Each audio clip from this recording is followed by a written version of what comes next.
مرد کے لیے جائز نہیں کہ وہ عورت کی زبان سے میلاد بھی سنے، نعت بھی سنے، مرد کے لیے جائز نہیں. مرد کو مرد سکھائے گا، عورت سکھائے گی تو عورتوں کو سکھائے گی. بے شک آپ سویرے فتوا دیجئے کہ چھوٹی سی مسجد میں بیٹھ کے، چھوٹے سے کونے میں بیٹھ کے چھوٹا سا مولوی، اور وہاں تو اتنے بڑے مفتی ٹی وی پہ بیٹھے ہوئے ہیں، وہ غلط ہے تو صحیح ہے کیسے ہو گئے؟ سنو، میرے نبی پاک علیہ الصلوۃ والسلام کے مذہب کا حسن یہ ہے کہ اسلام کہتا ہے ایک نظر بی بی کو دیکھا کسی نے غلطی سے تو معافی ہو جائے گی، دوسری نظر شہوت سے دیکھا تو حرام ہے اس کے لیے، وہ پاکستان کا مولوی ہو یا سعودی عرب کا شاہ ہو، کسی کے لیے عورتوں کے بیچ پھرنا اٹھنا بیٹھنا جائز ہے؟ میرے نبی پاک صلی اللہ تعالی علیہ وسلم نے فرمایا ہے میں عورتوں سے مصافحہ کرنے نہیں آیا. اور میرے نبی پاک صلی اللہ علیہ وسلم نے فرمایا ہے، حضور فرماتے ہیں دیکھیں نا، کتا بالکل ناپاک نہیں ہوتا، کتے کا تھوک ناپاک ہوتا ہے، یا کتا گیلا ہو جائے تو ناپاک ہوتا ہے، لیکن خنزیر سارا ناپاک ہوتا ہے، کل ناپاک ہے خنزیر. نبی پاک نے فرمایا خنزیر بھی ہو اور گند میں لتھڑا ہوا بھی ہو، پیشاب میں لتھڑا ہوا ہو، گوبر میں لتھڑا ہوا ہو، پخانے اور فضلے میں لتھڑا ہوا خنزیر ہو، اس کا جسم تیرے ساتھ ٹکرا جائے تو اتنا برا نہیں جتنا غیر محرم عورت کا وجود تیرے ساتھ ٹکرا جائے تو برا ہے. اس حد تک میرے نبی پاک صلی اللہ علیہ وسلم، اور گنبد کے معاملے میں فتویٰ دینے والے، یا رسول اللہ کہنے پر کفر کا فتویٰ دینے والے اور بڑی بڑی باتیں کرنے والے خاموش کیوں ہو گئے؟ یا ایھا الذین آمنوا لا تتخذوا اليہود والنصارى اولیاء. رب فرماتا ہے یہودیوں اور عیسائیوں کو دوست نہ بناؤ، یہ تمہارے دوست ہو سکتے، یہ تمہارے سجن ہو سکتے. جب عرش کا مالک کہہ رہا ہے سجن نہیں ہو سکتے تو دوستی کی بات کیسے بڑھا رہا ہے؟ یا رسول اللہ ہمارے سجن کون ہو سکتے ہیں؟ فرمایا تمہارا دوست وہ ہو سکتا ہے جو محمد عربی کا غلامی کرنے والا ہو، جو رسول اللہ کی نوکری کرنا ہو، دوست ہوگا. دوسرا دوست ہو سکتا؟ کوئی ایکٹر مذہب نہیں سکھائے گا، کوئی گویہ مذہب نہیں سکھائے گا. حضرت جناب سیدنا جنید بغدادی، بغداد کے پیر سے کسی نے پوچھا تھا آج سے 1100-1200 سال پہلے، وہ تو زمانہ ویسے نیکی اور پرہیزگاری کا تھا، کہ بابا جی مرد اور عورت نیک ہو، بغیر پردے کے، بغیر حجاب کے، بغیر دیوار کے بیٹھ کر ایک دوسرے کو دین سکھا سکتے ہیں؟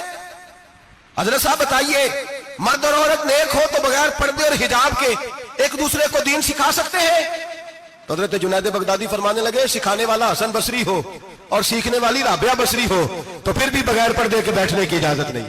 تو مفتی صاحب کو اجازت کس نے دی؟ مولانا صاحب کو اجازت کس نے دی؟ بڑا وہ نہیں ہوتا جو ٹی وی پہ زیادہ آتا ہے، بڑا وہ ہوتا ہے جو رسول اللہ کے دین پہ عمل زیادہ کرتا ہے. حضرت عبداللہ ابن مسعود رضی اللہ تعالیٰ عنہ فرماتے ہیں زیادہ باتیں کرنے والا عالم نہیں ہوتا. حضور پھر عالم کون ہوتا ہے؟ فرمایا پڑھو قرآن، انما یخشی اللہ من عبادہ العلماء.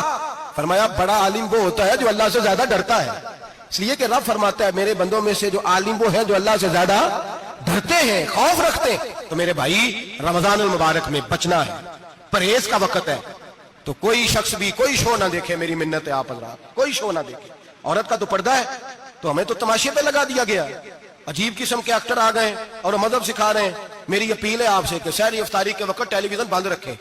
کیا چیز کھول کے رکھیں؟ یا قرآن کھول کے رکھیں یا رسول اللہ کا فرمان کھول کے رکھیں. اللہ رسول کی طرف توجہ رکھیں، وہ سیکھنے سکھانے کا وقت ہے. چھوڑے گویوں سے دین سیکھا جائے گا، ہمیں کوئی شکوا نہیں. یہ پکی توبہ کریں، سویرے آئیں آ کے دین سکھائیں. اور میں ان سے بھی اپیل کروں گا کہ آؤ دین سکھاؤ. حضرت فضیل بن عیاض فرماتے ہیں میں ڈاکو تھا، کبھی کبھی چھپ چھپا کے جمعہ پڑھا کرتا تھا، پھر میں نے توبہ کی تو سچی توبہ کی، پھر میں نے توبہ کی تو رب کو راضی کرنے والی توبہ کی، پھر میں نے توبہ کی تو چھوڑی ہر شے، غریبوں کا لوٹا ہوا مال واپس کیا، جس کے پیسے نہ دے سکا اس کے گھر میں جا کے اس کی بھینسوں کو چارہ ڈالا، اس کے اونٹوں کی خدمت کی، میں نے قرضے چکائے. فرمایا میں سچی توبہ کر کے مسجد آیا، جس خطیب کے پیچھے میں جمعہ پڑھا کرتا تھا وہ میرے ہاتھے بیعت کر کے مرید ہو گیا. اللہ تبارک و تعالیٰ نے اپنے بندوں کے دل میری طرف پھیر دیے، پھر تمہیں اس میں انعام دینے کی ضرورت نہیں پڑے گی. پھر تم کٹیا نشین بن کے بھی دین پھیلاؤ گے تو اللہ اس میں تاثیر پیدا فرما دے گا. تو روزے کا معنی رکنا ہے. روزے کا معنی بولیے، روزے کا معنی رکنا. کس سے؟ جھوٹ سے، غیبت سے، بدی سے، بد نگاہی، کھانے پینے. روزہ کس پہ فرض ہے؟ امیروں پہ کہ غریبوں پہ؟ جی کہنے میں تو کام ہی، میرا تو کام ہی محنت مزدوری والا، میں کیسے روزہ رکھوں؟ میں تو دیہڑی لگاتا ہوں تو روزہ کیسے رکھوں؟ میں نے نہیں کسی حدیث میں پڑھا کہ روزہ وہ رکھے جو دفتر میں بیٹھتا ہے. صحابہ کے زمانے میں تو دفتر ہوتے ہی نہیں تھے، کسی جگہ نہیں لکھا ہوا روزہ وہ رکھے گا جو اے سی میں بیٹھتا ہے، تب تو اے سی تھے ہی نہیں. حضرت ابوبکر صدیق رضی اللہ تعالیٰ عنہ سے لے کر جناب بلال تک سارے اپنے ہاتھ سے کام کرتے، سارے اپنے ہاتھ سے کام کرتے سارے. حضرت عمر فاروق رضی اللہ تعالیٰ عنہ خلیفہ وقت ہونے کے باوجود مال غنیمت کے اونٹ چرنے جاتے تھے تو چراگاہ میں چھوڑنے میں جاتے تھے، لینے بھی آتے تھے واپس.